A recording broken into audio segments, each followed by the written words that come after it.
Bonjour, c'est Koun et merci d'avoir choisi ce cours qui va se concentrer sur la création d'objets 3D dédiés au jeu. Ah, vous n'êtes pas sans savoir que la 3D temps réel est loin de fonctionner comme la 3D standard et que dans un moteur de rendu de jeu, on n'affiche qu'un certain nombre de polygones limités.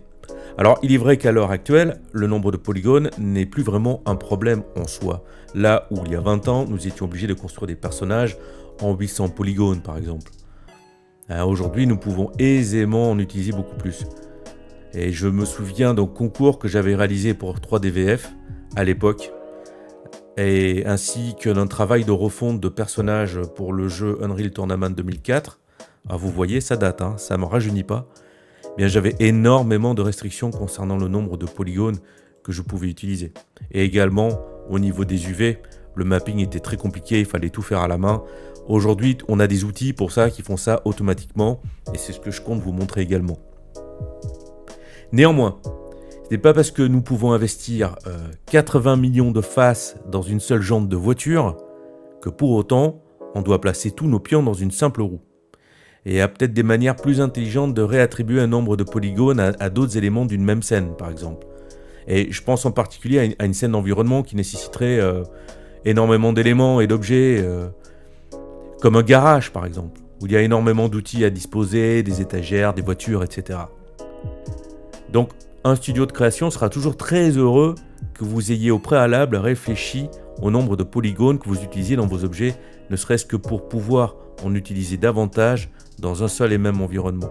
Qui plus est, vous serez peut-être amené à travailler pour des petits studios indépendants qui ont des engins de travail et des moteurs de rendu qui auront un affichage parfois plus limité, avec un affichage polygonal réduit et qui auront donc un niveau de détail limité.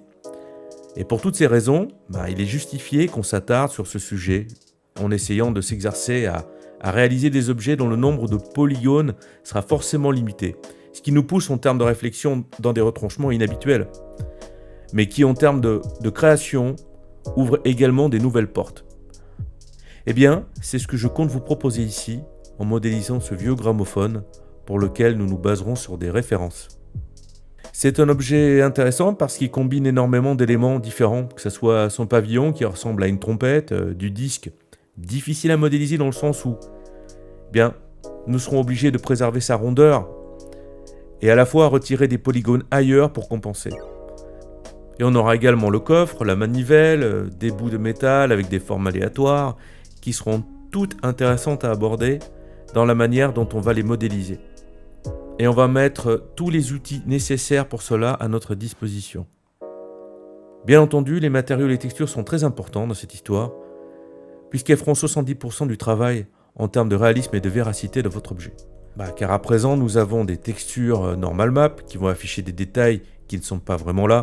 Nous allons donner des effets de réflexion de matériaux du type métal ou roughness, là où il y a encore quelques années, il y avait des effets de spéculaire et de bump par exemple. Et pour ce faire, je vous propose de scinder le cours en plusieurs parties. Tout d'abord, nous allons créer un objet low poly. Et qui dit low poly dit un maillage au nombre de polygones réduit. Et je vais en profiter pour vous montrer des outils essentiels à sa fabrication.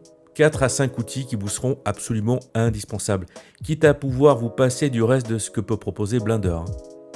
Car je pars du principe qu'il vaut mieux connaître 5 outils par cœur et savoir les combiner parfaitement, plutôt que de maîtriser tout un logiciel qui de toute manière est tellement vaste et a tellement de possibilités qu'il faudra forcément faire des choix dans nos créations. Et si vous connaissez Photoshop par exemple, vous voyez ce que je veux dire. Vous avez toujours 7 façons différentes de faire exactement le même produit. Tout dépendra de la sensibilité des uns et de la technique des autres. Ensuite, nous créerons une version avec un maillage très détaillé qu'on appelle aussi High Poly et dont on se servira pour transférer tous les détails vers celui qui n'en a pas. Et pour cela, nous serons également amenés à créer des coordonnées de mapping pour cet objet et qu'on appelle également des UV afin de pouvoir aplatir l'objet comme un patron de vêtements et lui rajouter ces fameux détails. Et nous verrons également comment construire une ID map grâce au Vertex Color ainsi que quelques techniques utiles de simplification, d'organisation et d'exportation afin de faciliter le mapping de l'objet. Nous irons enfin faire un tour du côté de Substance Painter, logiciel qui appartient à Adobe. afin de réaliser toutes nos textures et nos matériaux. Et alors attention, ce logiciel est néanmoins payant, mais vous avez le droit à une version d'essai. Mais je vous assure que ce Substance Painter vaut vraiment le détour et qui va considérablement améliorer le résultat de votre travail. Donc voilà pour cette introduction, je vais vous guider pas à pas dans la construction de cet objet, mais pour des raisons de durée de cours, je ne vais aller toujours qu'à l'essentiel de ce dont vous aurez réellement besoin. Aussi en ce qui concerne Blender, et même si je vais expliquer énormément de choses, la partie où je m'attarderai le moins, voire pas du tout, sera ce qui se réfère aux connaissances de base de l'interface, et notamment votre sens de la navigation dans une fenêtre perspective de travail. Voilà, je pense que nous sommes à présent parés pour entrer dans le vif du sujet. Alors démarrons tout de suite dans ce premier chapitre qui se concentrera autour de la création de notre Props 3D Low Poly. Et je vous dis à tout de suite.